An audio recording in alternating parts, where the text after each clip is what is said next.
And I want to give a special shout out to Devin, the cameraman, for helping me out today. His channel is Rockstar Gamers. If you want to check it out, check out the link in the video description below. What's up guys, this is Tampa Tech, and I'm going to show you how to mount a TV in either an RV or a boat. So let's go ahead and get started. Mounting a TV in an RV or a boat is very similar, where you have a 12-volt line, a power inverter just like this one. I'll leave a link in the video description below if you guys are interested where I got this stuff from. But this is basically a 150 watt power inverter. If you're using an LED TV, of course LED TVs are not going to eat up a lot of watts, so that's probably the best in an RV or a boat. This is a 50 watt TV. It's a 22-inch LG LED TV. I highly recommend those. You're also going to need a mount. I'm using a arm mount, and the reason why is because the TV is too big to have a fixed mount, and some of the cabinets, when you open it up, they get stuck behind the TV. So having an arm mount is a good idea because you can pull out the TV and then open up the cabinets and stuff like that. But of course, if you're going to have an arm mount, always tighten up the arm mount. So if you're turning or you have rough seas or you're driving your RV and you made a turn, it's not going to swing out and hit someone in the face. So you got to make sure you tighten up the arm mount so it's really stiff. All right, and this one is super stiff. I got to use a good amount of force to move it. Another thing is, if your 12-volt cigarette lighter port is too far away from where you want to mount the TV, you want to get an extension, male to female 12-volt line extension. And this cord will be also in the video description below. When you buy the mount, it comes with all the screws. It'll come out with these screws right here. We're going to be using these that came with the mount, these lags, and we're going to be using these screws that fit into the back of the TV.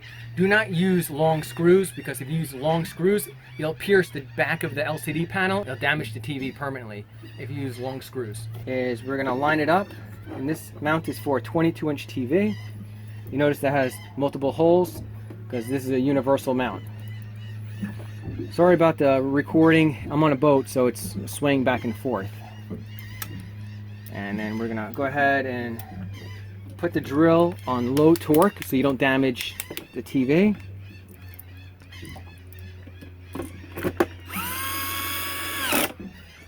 All right, and then I'm gonna put this one on.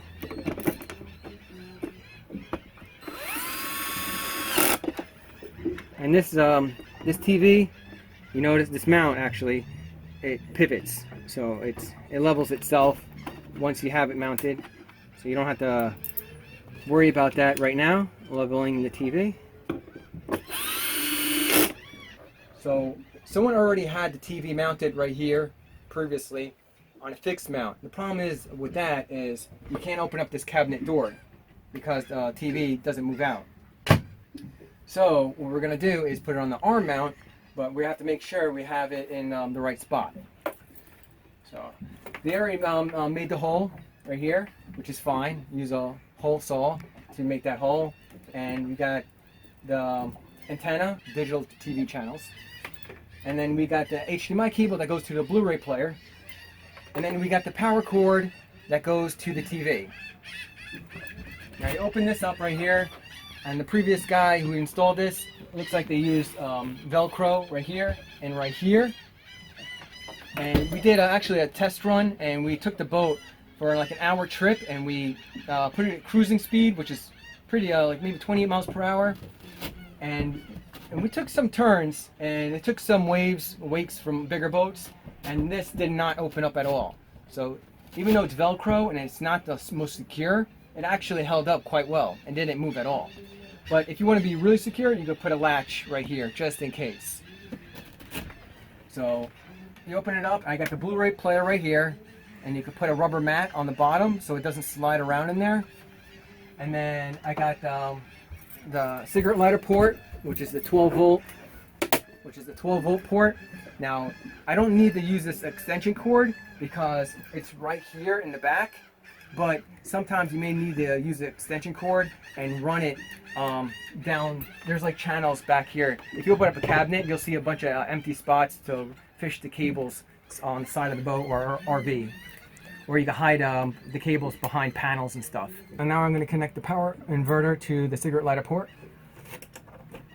right here, and the light is on.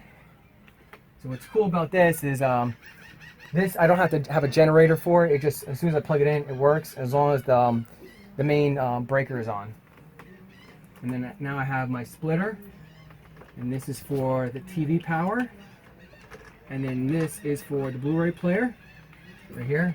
And if you want, you can mount that to the side, but make sure, see it has a vent right here, exhaust. Make sure you don't block that because it could overheat. Now we're going to mount the TV. So right there, it doesn't block the AC vent, which is what I want. And then right here, you can open up the cabinet and then you pull out the TV. So that should be a good spot for it. All right, let's go ahead and mark that right here. All right, it's good sometimes to have a second hand so they can hold the TV up. I have other TV install videos showing you that you put up the mount first and then you hang the TV on the mount. Well, since this is such a light TV, you could just do it this way, where you can hold the mount and the TV together.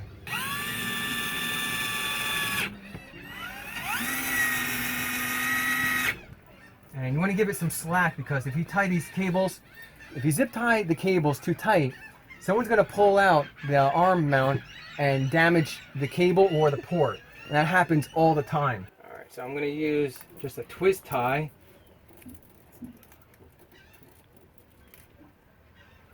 Here, and twist tie that together.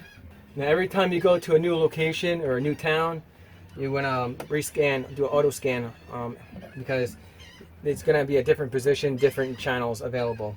Let's push this back in. All right, and now we can open up the door. Before they had it mounted similar to this, and you couldn't open up this cabinet door.